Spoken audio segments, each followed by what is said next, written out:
গ্রোথের জন্য খুব ইম্পর্টেন্ট।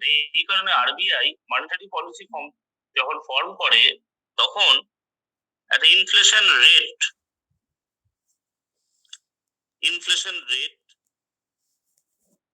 কে টার্গেট করে রাখে। ইনফ্লেশন রেটকে টার্গেট করে রাখে। এই আরবিআই যখন করে তখন একটা ইনফ্লেশন রেটকে টার্গেট করে রাখে। এটা হলো একটা পয়েন্ট। সেকেন্ড পয়েন্ট চলে আসছি আমরা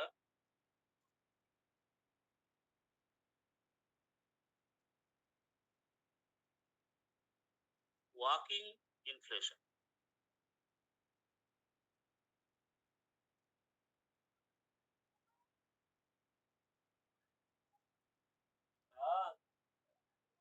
ওয়ার্কিং ইনফ্লেশন হচ্ছে যখন ইনফ্লেশনের রেটটা যখন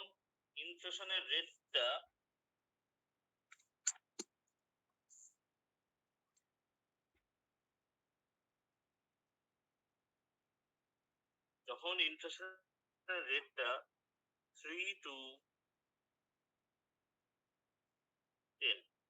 10% থাকবে, 3 to 10% থাকবে, তখন সেটাকে আমরা ওয়ার্কিং ইনফ্লেশন বলি। এটা কিন্তু ইকোনমির জন্য এটা হার্মফুল। কেন হার্মফুল? বিকজ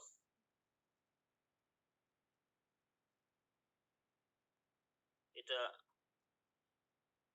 ইকোনমিক গ্রোথকে হিট করে।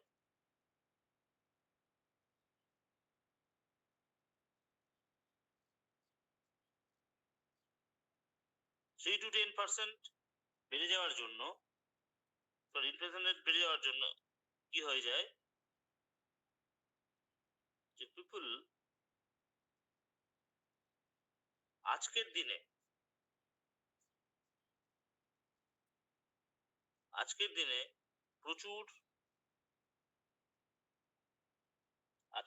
প্রচুর জিনিসপত্র কিনতে থাকে, জানে যে আগামীকাল সেই জিনিসের দামটা অনেক বেশি হয়ে যাবে। যেটা আমাদের ডিউরিং করোনা ভাইরাসের সময় যখন ওই মাস্ক বা স্যানিটাইজার কেনার ক্ষেত্রে হয়েছিল, বিশেষ করে হেলথ কেয়ার সার্ভিসের ক্ষেত্রে এই ধরনের ইনফ্লেশন দেখা যায়। এতটাই কিনতে থাকে যে ডিমান্ড এতটাই বেড়ে যায়, সে ডিমান্ডটাকে মিট আপ করার জন্য সাপ্লায়াররা পর্যাপ্ত পরিমাণে সাপ্লাই করতে পারে না। এই কারণে ইনফ্লেশন রেট হিউজলি বেড়ে যায়।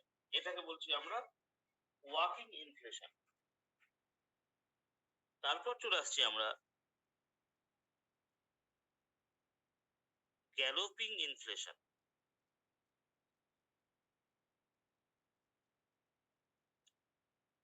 গ্যালোপিং ইনফ্লেশন কাকে বলছি? যখন 10% অর মোর যখন ইনফ্লেশন রেট হয়ে যাচ্ছে, তখন সেটাকে বলছি আমরা গ্যালোপিং ইনফ্লেশন।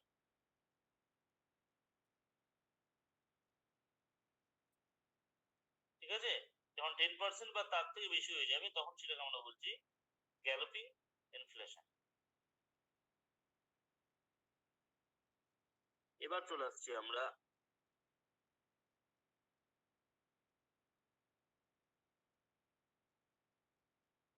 Hyper inflation.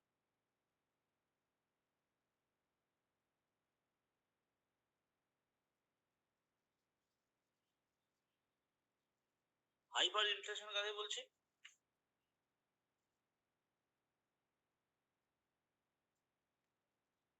যখন 50% অর মোর যখন হয়ে যাবে ইনফ্লেশন রেট, তখন সেটাকে বলছি আমরা হাইপার ইনফ্লেশন।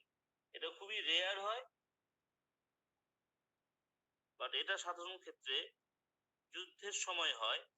যুদ্ধের সময় কি হয়, প্রয়োজনীয় খরচা মেটানোর জন্য গভর্নমেন্ট প্রচুর পরিমাণে প্রিন্টিং অফ মানি করতে থাকে। তাহলে মানি সাপ্লাই বেড়ে যায়, এই কারণে হাইপার ইনফ্লেশন হয়। যেরকম জার্মানিতে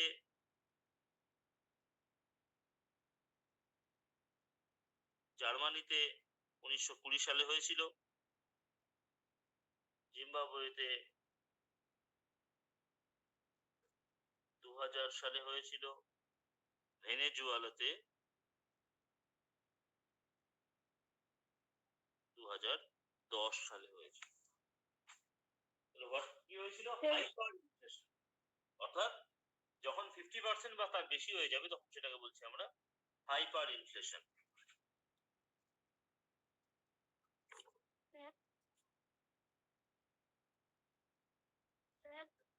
হ্যাঁ বল। আরেকবার একটু বলুন, এই জায়গাটা ঠিকঠাক বুঝতে পারলাম না। মানে প্রিন্টিং অফ মানে কি হবে?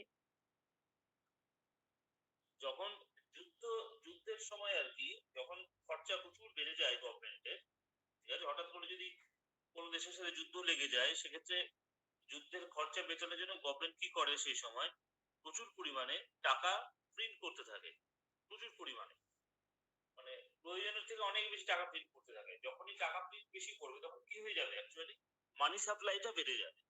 মানি সাপ্লাই যদি হিউজলি বেড়ে যায় তাহলে ইনফ্লেশন হবে, এবং সেখানে ইনফ্লেশন রেটটা হয়ে যাবে 50% বা তার বেশি। এটা খুব রেয়ার হয়, সাধারণ ক্ষেত্রে যুদ্ধের ক্ষেত্রে এটা হয়। জার্মানিতে 1920 সালে হয়েছিল, জিম্বাবুয়েতে 2000 সালে হয়েছিল, আর ভেনেজুয়েলাতে 2010 সালে হয়েছিল। এই হাইপার ইনফ্লেশন যেটাকে বলছি, বুঝতে পারলি এবার? স্যার ইনফ্লেশন রেটটা কত লিখেছেন? 50% অর মোর। হাইপারের ক্ষেত্রে 50% অর মোর, গ্যালোপিং এর ক্ষেত্রে 10% অর মোর, ক্রিপিং এর ক্ষেত্রে 2 to 6%। এই তিনটে আমি যেটা লিখেছি আর কি। আর ওয়াকিং এর ক্ষেত্রে 3 to 10%। ওকে? হ্যাঁ স্যার।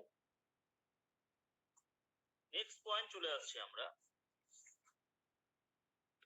সেটা হচ্ছে, যদি আগের দিন বলেছিলাম বোধহয়, তো আরেকবার বলে দিচ্ছি, headline inflation. What is headline inflation?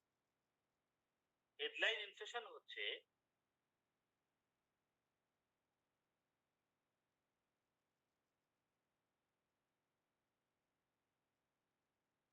Total inflation. Total inflation কে আমরা বলছি হেডলাইন ইনফ্লেশন, ঠিক আছে?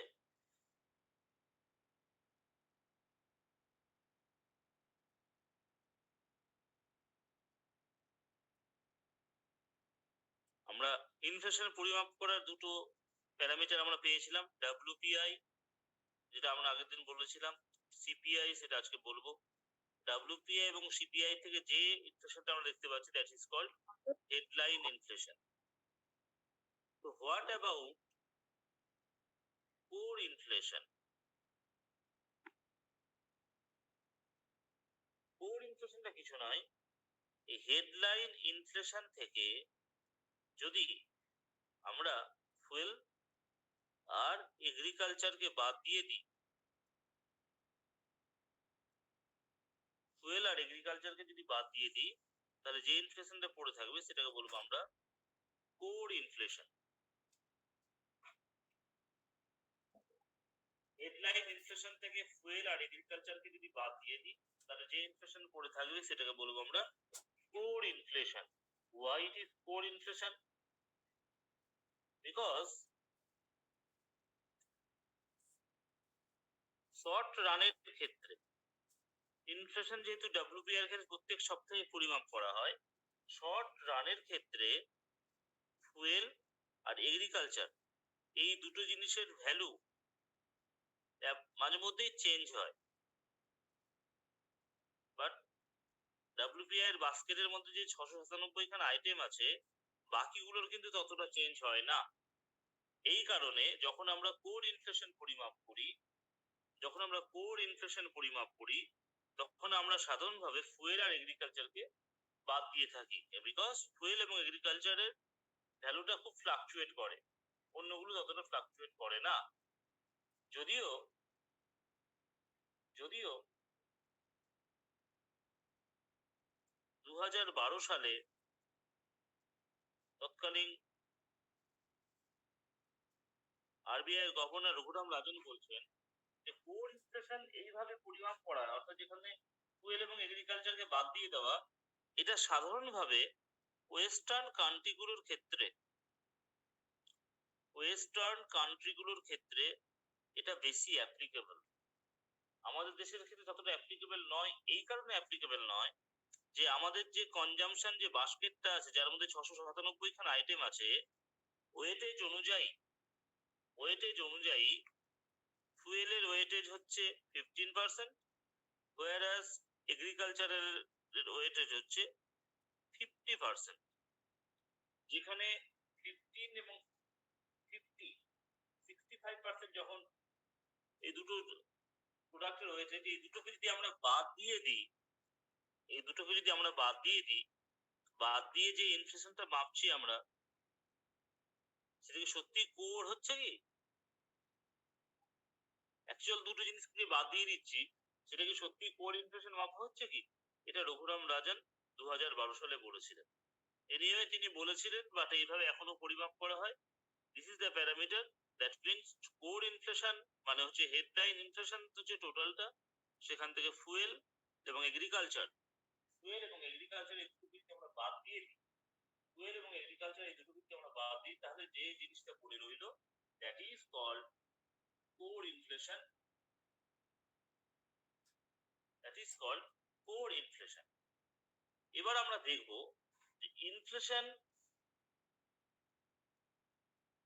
Effects of inflation. প্রশ্ন হচ্ছে, ইনফ্লেশন কি সত্যি সবসময় খারাপ? না, সবসময় খারাপ নয়। কারণ আমরা বললাম মাইন্ড ইনফ্লেশনের ক্ষেত্রে যদি 2 to 3% ইনফ্লেশন হয়, সেটা ইকোনমিক বুস্টের ক্ষেত্রে খুব কাজে লাগে। তাহলে ইনফ্লেশন যখন হয়, তখন মনে রাখবি সোসাইটির একটা গ্রুপ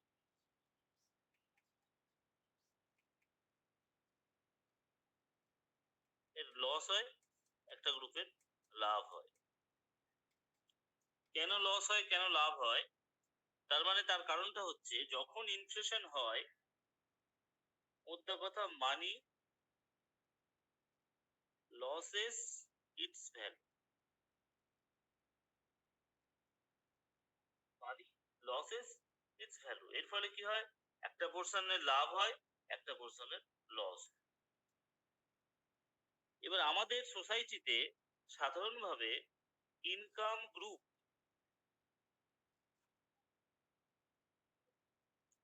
দুই ধরনের আছে। কি কি আছে? একটা হচ্ছে fixed income group,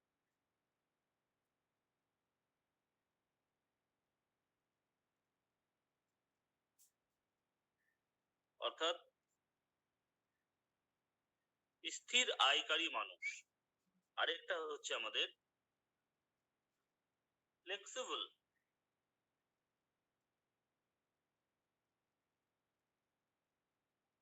income group.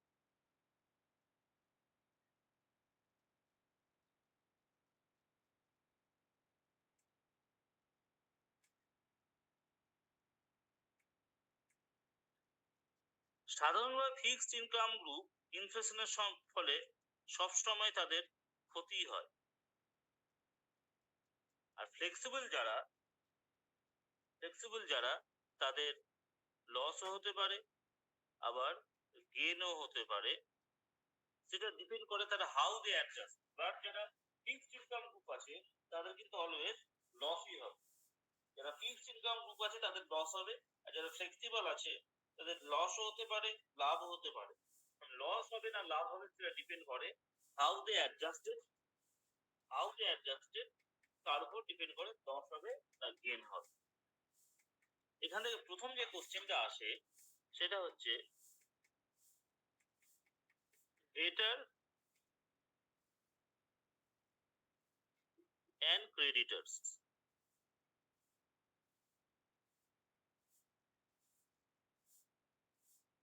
খুব ইম্পর্টেন্ট, ভালো করে বোঝার চেষ্টা করুন। ডেটার্স and creditors. ডেটার্স মানে হচ্ছে ঋণ গ্রহীতা, ক্রেডিটার্স মানে হচ্ছে ঋণদাতা।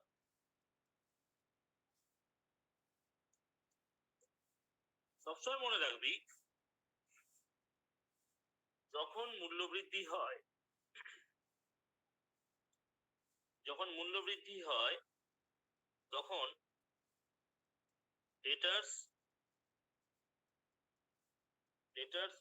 গেন, তারা লাভবান হয়, and creditors লস,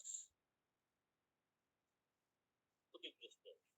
পরীক্ষাতে এটাই কোশ্চেন আসে যে মূল্যবৃদ্ধির ফলে ঋণদাতা ক্ষতিগ্রস্ত হয় না হয় না, ঋণ গ্রহীতা ক্ষতিগ্রস্ত হয় না হয় না। আমি মনে রাখার একটা ট্রিক্স বানিয়েছি। ক্রেডিটার্স সিআর আছে প্রথমে, সিআর থেকে ক্রাই হয়। তার মানে মূল্যবৃদ্ধির ফলে যে ক্রেডিটার্স মানে যে ঋণ দিচ্ছে সে কাঁদছে, কাঁদছে মানে কি, তার লস হয়েছে। ক্রেডিটার্স থেকে ক্রাই মানে হচ্ছে তার লস হয়েছে। তার মানে যে ঋণ দিচ্ছে ঋণদাতার লস হচ্ছে, তার লাভ কার হচ্ছে, যে ঋণ গ্রহীতা যে ঋণটাকে গ্রহণ করছে তার প্রফিট হচ্ছে।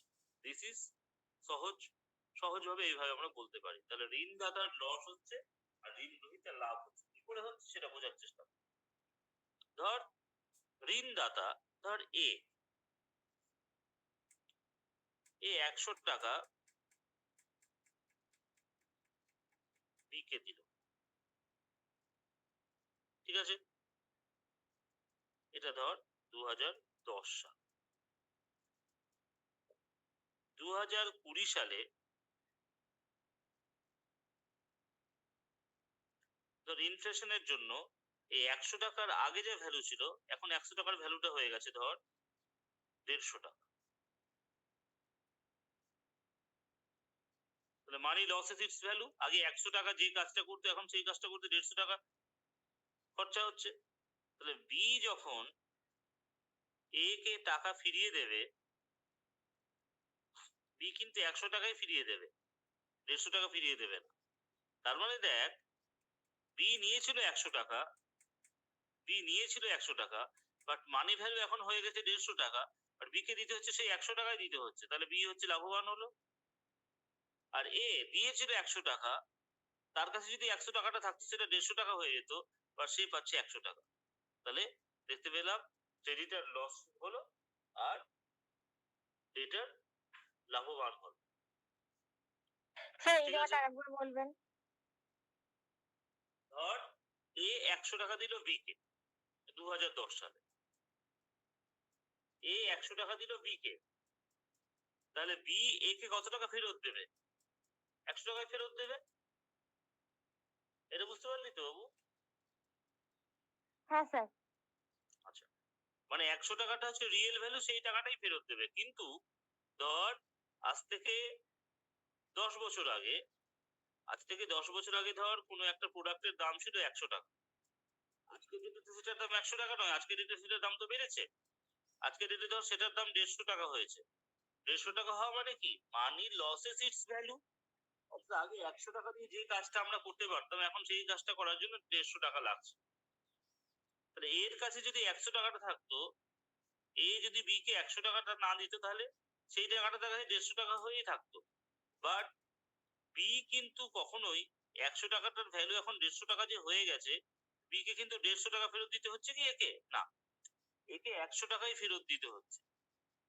একে 100 টাকাই ফেরত দিতে হচ্ছে। এই কারণে আমরা বলতে পারি, মানি ভ্যালুর দিক থেকে যদি মানি ভ্যালুর কথা আমরা ভাবতাম, তাহলে বি কে কত টাকা ফেরত দিতে হতো? ইনফ্লেশনের জন্য 150 টাকা ফেরত দিতে হতো, বাট বি কে ফেরত দিতে হচ্ছে কত? 100 টাকা।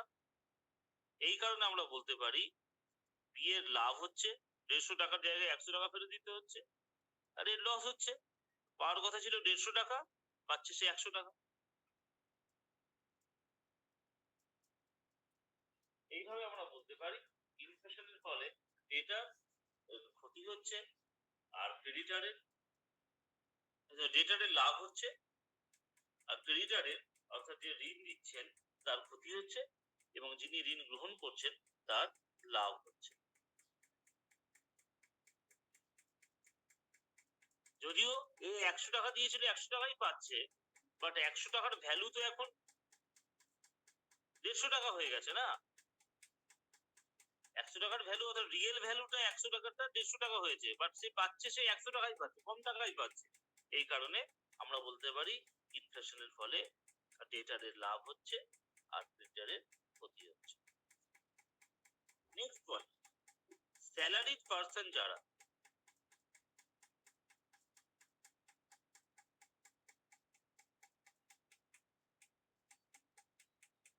স্যালারিড পার্সন তাদের ক্ষেত্রে ইনফ্লেশন কি করে এফেক্ট ফেলে সেটা আমরা দেখব। স্যালারিড পার্সনের ক্ষেত্রে যেহেতু তাদের ইনকামটা নির্দিষ্ট,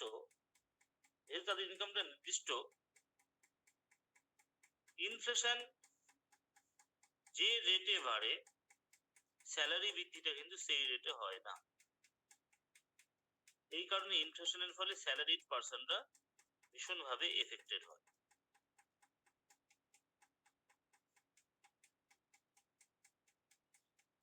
আচ্ছা, ওয়েজ আর্নার্স যারা মজুরি পায় তাদের ক্ষেত্রে কি হয়?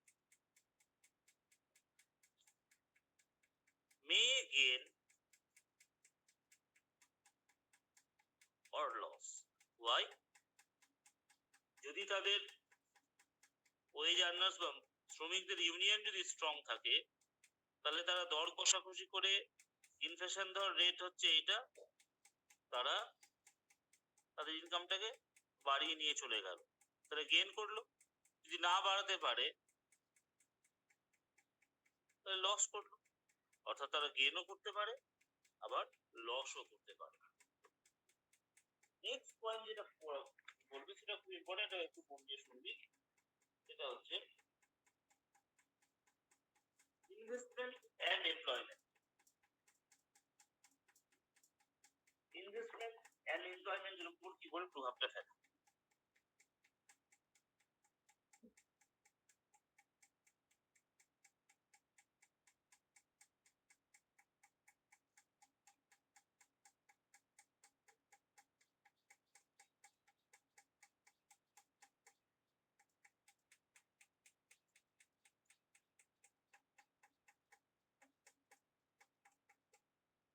যখন জিনিসের দাম বাড়ছে, ধর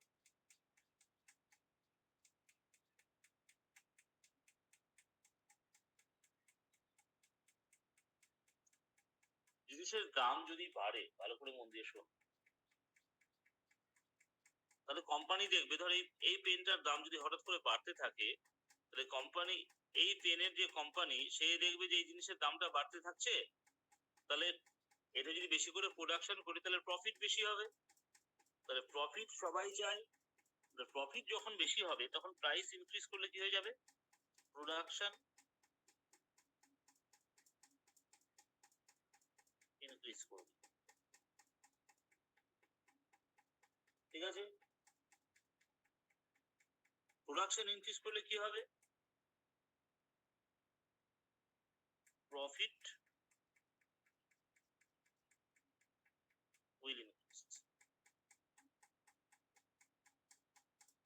প্রফিট বাড়বে। তাহলে প্রাইস যদি বাড়ে তাহলে প্রোডাকশন বাড়বে, প্রোডাকশন বাড়লে প্রফিট বাড়বে, ঠিক আছে? এবার আজকে ধর 10 টাকা প্রফিট হচ্ছে, এই প্রফিটটাকে বাড়ানোর জন্য কোম্পানি বা ব্যবসায়ী প্রতিষ্ঠান তারা কি করবে? তারা সেই ব্যবসায় আরো বেশি ইনভেস্ট করবে। যখনই আরো বেশি ইনভেস্ট করবে, আরো বেশি ধর লেবার নিয়োগ করলো, আরো বেশি ধর ফ্যাক্টরি তৈরি হলো, আরো বেশি ধর ল্যান্ড তৈরি হলো, তারপরে ইট উইল ইনক্রিজ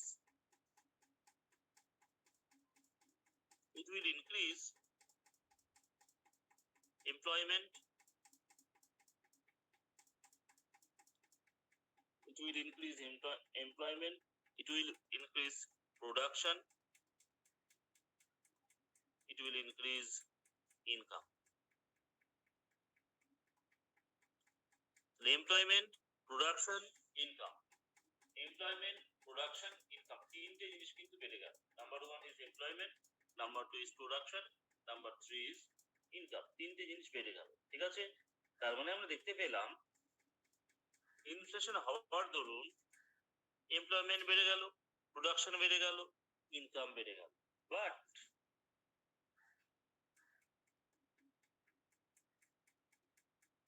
এই ইনফ্লেশনটা এমপ্লয়মেন্ট বা প্রোডাকশন বা ইনকাম বাড়াবে কতক্ষণ পর্যন্ত? আপ টু ফুল এমপ্লয়মেন্ট পর্যন্ত।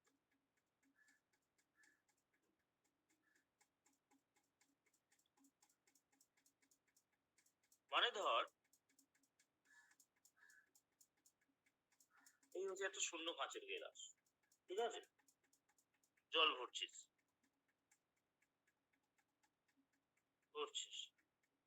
ভরতে ভরতে যখন ফিল আপ হয়ে যাবে তখন কি আর জল ভরতে পারবি কি? আর জল ভরতে পারবি আর? না স্যার। কেন? যেন গ্লাসটা পুরো ভরে গেছে।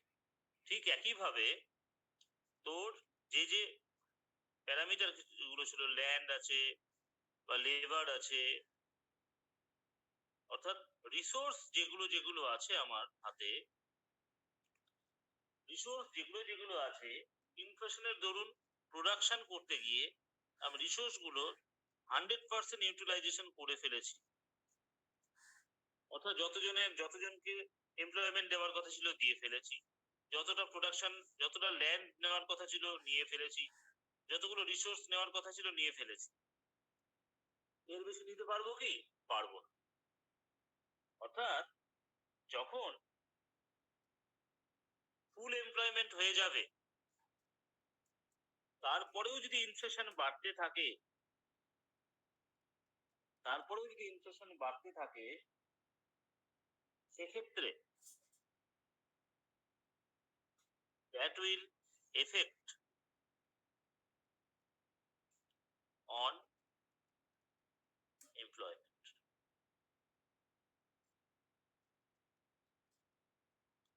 That will affect on employment. কিরকম? ধর এগ্রিগেট ডিমান্ড যখন এগ্রিগেট সাপ্লাইয়ের সমান হয়ে যায়, ডিমান্ড ইকুয়াল যখন সাপ্লাই হয়ে যায়, তখন সেই সিনারিওটাকে বলা হয় ফুল এমপ্লয়মেন্ট।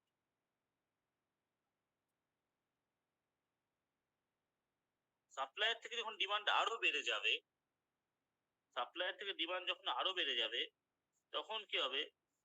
যেহেতু যতটা দেওয়ার ছিল এর বেশি তো আর সাপ্লাই দিতে পারবে না। এর বেশি সাপ্লাই না দিতে পারার ফলে কি হয়ে যাবে? সাপ্লাই এবং ডিমান্ডের মধ্যে একটা গ্যাপ তৈরি হয়ে যাবে। ডিমান্ড সাপ্লাইয়ের থেকে বেড়ে যাবে, ডিমান্ড মাইনাস সাপ্লাই, গ্যাপ তৈরি হয়ে যাবে, যেটাকে বলছি আমরা ইনফ্লেশনারি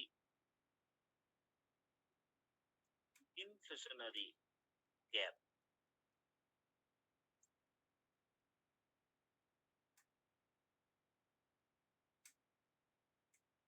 ইনফ্লেশনারি গ্যাপ কখন ক্রিয়েট হবে? যখন আমি ফুল এমপ্লয়মেন্ট হয়ে গেছে, তারপরেও যখন আমি প্রোডাকশন বাড়ানোর চেষ্টা করছি, that will create inflationary gap. কারণ তার বেশি প্রোডাকশন আর হবে না, তো ডিমান্ড বাড়তেই থাকবে, এই কারণে জিনিসের দাম বাড়তেই থাকবে। That is called inflationary gap. সেদিন আমি WPI সম্বন্ধে আলোচনা করেছিলাম, আজকে ছোট্ট করে সিপিআই সম্বন্ধে বলে দিই। সিপিআই কে বলা হয়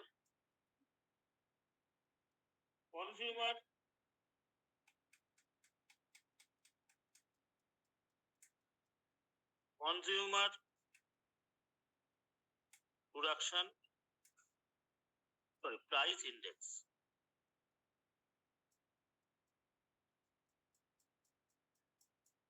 এটা সাধারণভাবে রিটেল prices of good এর উপর ডিপেন্ড করে এটা বানানো হয়। At present স্যার দেখা যাচ্ছে তা।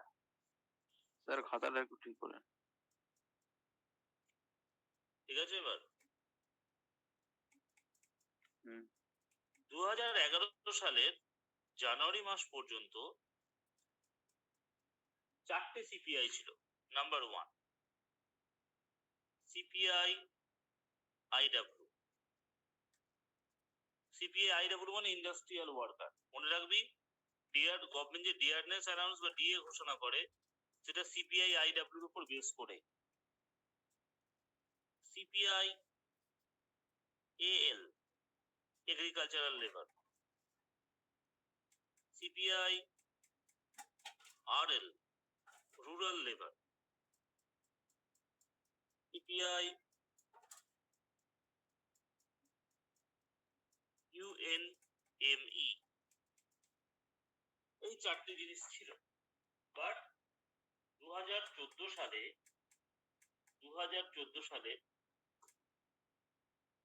জিনিস বলছি প্রথম 3টে মেজার করে লেবার ব্যুরো আর শেষটা মেজার করতো সিএসও। বাট 2014 সালে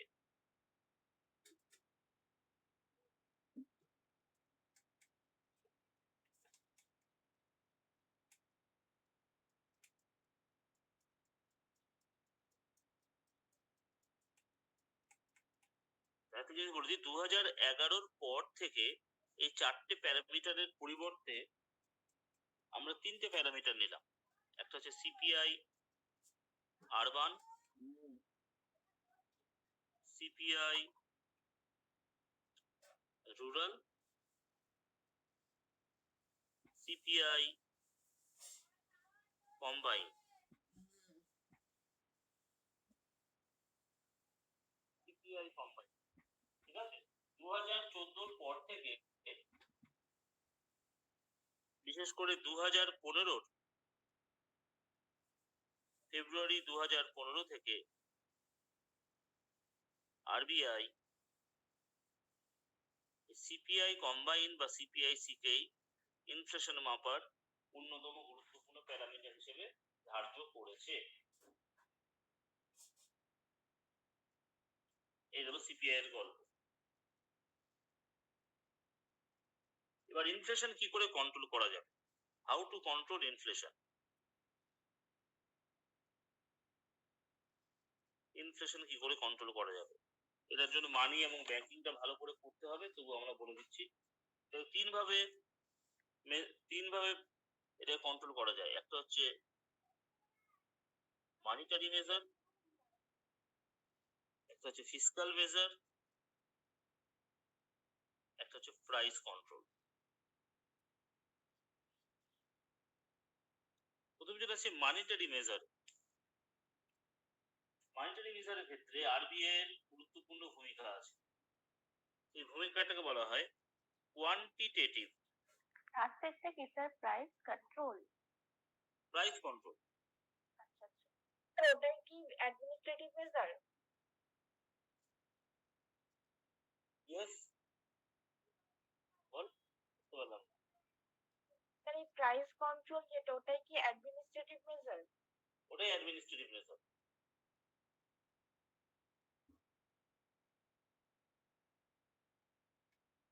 এই যে ইনফ্লেশন কন্ট্রোল করতে গিয়ে 3টে যে পদ্ধতি বললাম এদেরকে একত্রে বলা হয় ফিসকাল পলিসি। ফিসকাল পলিসির প্রথম কাজ হচ্ছে ডেফিসিট এটাকে কমানো, আর ট্যাক্স বোথ ডাইরেক্ট ট্যাক্স এবং ইনডাইরেক্ট ট্যাক্স এটাকে ইনক্রিজ করা ইত্যাদি বিভিন্ন পদ্ধতির মাধ্যমে ইনফ্লেশনকে কন্ট্রোল করা হয়। কোয়ান্টিটেটিভ এটা সাধারণভাবে আরবিআই করে থাকে। আরবিআই টুল কি আছে কোয়ান্টিটেটিভ এর মধ্যে? ব্যাংক রেট আছে,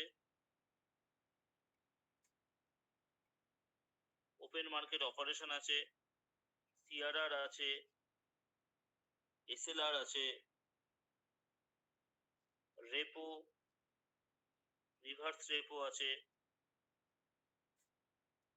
এমএসএফ আছে, প্রাইম লেন্ডিং রেট আছে।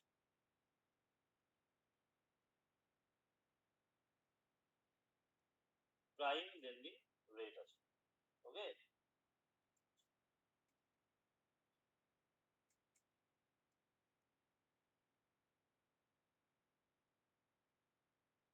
মনে রাখবি যখন ইনফ্লেশন হয় সাধারণভাবে, ইনফ্লেশন হয়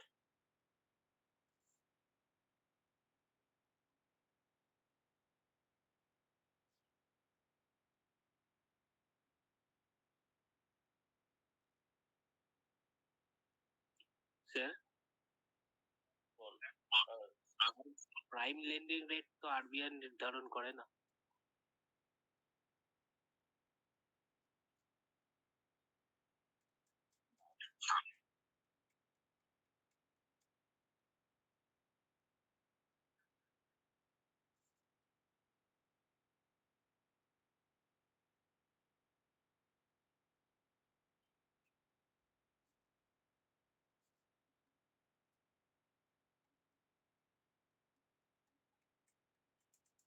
এই কোয়ান্টিটিভের মধ্যে যেগুলো যেগুলো বললাম আর কি, এই প্রাইম লেন্ডিং রেট এটা সাধারণভাবে নির্ধারণ করে থাকে ব্যাংকগুলো,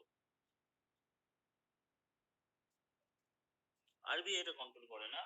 প্রাইম লেন্ডিং রেট মানে হচ্ছে, এটা 1990 সালে যখন অর্থনৈতিক সংস্কার হয়েছিল, তখন আরবিআই ইন্টারেস্ট রেটকে ডিরেগুলেট করার জন্য কিছু পলিসি নিয়েছিল। সেখানে ব্যাংকগুলোকে বলা হয়েছিল তোমরা যখন কাউকে টাকা ধার দেবে আর কি, সেই সময় টাকা ধার দেওয়ার লেন্ডিং রেট যেটা, সেটা 2 লাখের মধ্যে রাখতে হবে। এই কারণে প্রত্যেকটা ব্যাংককে বলা হয়েছিল যখন তোমরা ক্রেডিট, কাউকে যখন টাকা ধার দেবে কিংবা ক্রেডিটে দেবে, তখন প্রাইম লেন্ডিং রেটটাকে তোমাদেরকে ক্যালকুলেট করে দেখাতে হবে। আমি যে কারণে এই জিনিসটা বলছি, যখন ইনফ্লেশন হবে আরবিআই সিআরআর বাড়াবে, এসএলআর বাড়াবে, রেপো রেট বাড়াবে, রিভার্স রেপো বাড়াবে, এমএসএফ বাড়াবে, সবগুলোই বাড়াবে। শুধু প্রাইম লেন্ডিং রেট সেটা ফ্লাকচুয়েট করতে পারে, সেটা ডিপেন্ড করবে সেই সময় মার্কেটের উপর। এবং এই প্রাইম লেন্ডিং রেট এটা আরবিআই ডিরেক্ট কন্ট্রোল করে না, this is controlled by corresponding bank. যে ব্যাংকগুলো রয়েছে তারাই এটা কন্ট্রোল করে থাকে। নেক্সট পয়েন্ট আমরা যেটা পড়বো সেটা হচ্ছে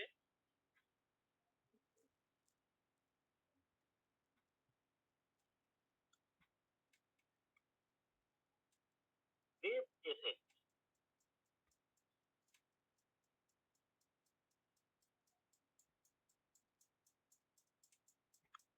What is base effect?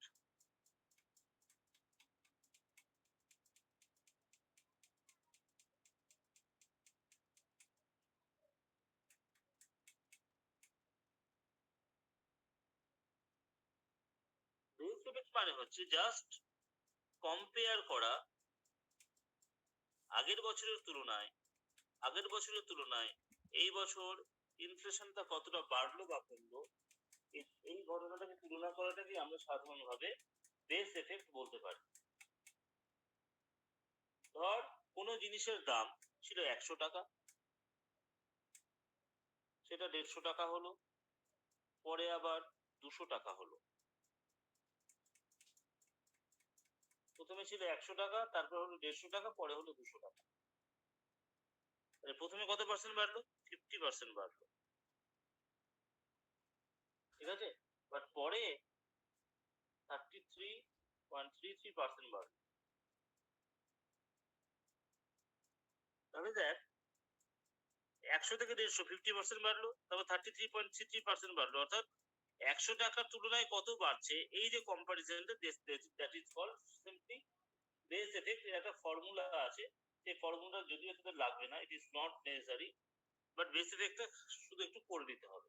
Next Philips curve, এটা পরীক্ষাতে খুব আসে। ফিলিপস কার্ভ, খালি ফিলিপস কার্ভটা হচ্ছে স্যার বেস এফেক্টটা কার সাথে কম্পেয়ার করব? প্রিভিয়াস মানে যে দামটা ছিল তার সাথে? আচ্ছা প্রিভিয়াস ইয়ারের সাথে আজকের ডেটে যে দামটা, সেটাকে বেস এফেক্ট বলা হয়। ফিলিপস কার্ভ, এটা ইকোনমিক্স ফিজিক্স এটা বার করেছিলেন তিনি। ইনফ্লেশন এবং আনএমপ্লয়মেন্টের মধ্যে, ইনফ্লেশন এন্ড আনএমপ্লয়মেন্টের মধ্যে একটা গ্রাফ তিনি বানান। সেই গ্রাফটা অনেকটা দেখতে হয় এরকম। This is called Phillips curve.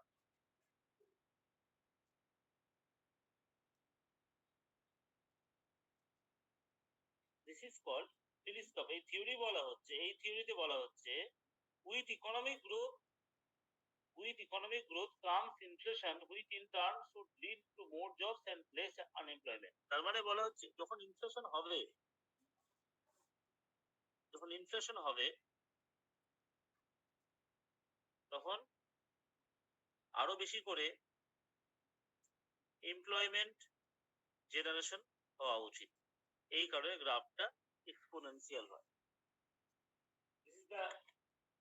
পরীক্ষাতে আসে ফিলিপস কার্ভের মধ্যে কার কার মধ্যে সম্পর্ক দেখানো যায়, তো উত্তরটা হবে ইনফ্লেশন এন্ড আনএমপ্লয়মেন্ট। এই গেল আমাদের।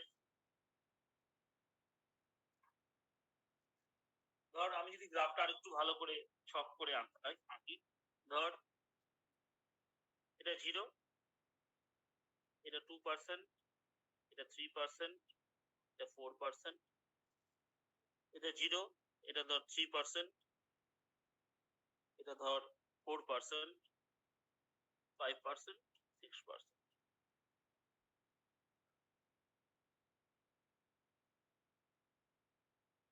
যখন ধর 4% ইনফ্লেশন, তখন আনএমপ্লয়মেন্ট 3%। যখন 2%, তখন আনএমপ্লয়মেন্ট হচ্ছে আমাদের 6%। ব্যাপারটা কি, ব্যাপারটা একটু বোঝার চেষ্টা করুন।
যখন 2% ইনফ্লেশন,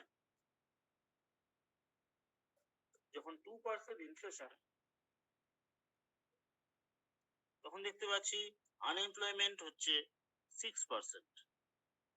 আর যখন 5% ইনফ্লেশন, তখন আনএমপ্লয়মেন্ট হচ্ছে 3%। অর্থাৎ ইনফ্লেশন যত একটু বাড়বে, ইনফ্লেশন একটু বাড়তে গেলে কি হয়ে যাবে, দেখ আনএমপ্লয়মেন্ট কমে যাচ্ছে। ইনফ্লেশন যখনই বাড়বে তখন কি হয়, প্রোডাকশন বাড়বে, ইকোনমিক গ্রোথ বাড়বে, তখন ইনফ্লেশন কিন্তু তখন আনএমপ্লয়মেন্ট কমে যাবে, এমপ্লয়মেন্ট বেড়ে যাবে। এই গেল আজকের ক্লাস। আমি নেক্সট দিন, আগামীকাল আগামীকাল আমি পলিটি শুরু করবো, আমাকে এক্ষুনি বেরিয়ে যেতে হবে কলকাতার উদ্দেশ্যে। তো তোদের যদি কোনো কোশ্চেন থাকে আমাকে রাত্রে হোয়াটসঅ্যাপে দিস। আর কালকের ক্লাসটা কালকে সকালেও হতে পারে কিংবা রাত্রেও হতে পারে, সেটা আমি সময় মতো জানিয়ে দেবো। আর কালকে ক্লাস শুরু হওয়ার আগে ইন্টারেশন তোরা একটু ভালো করে পড়ে রাখ। আমি প্রথম আধ ঘন্টা এমসিকিউ কোশ্চেন আলোচনা করব, তারপর পলিটি পড়াবো। আজকের ক্লাস এই পর্যন্তই। সরি কোনো তোদের ফিডব্যাক দিতে পারছি না। যদি কোনো কারো কোয়ারিজ থাকে প্লিজ আমাকে হোয়াটসঅ্যাপে জানাবে। আপাতত বাই। ওকে। Okay sir.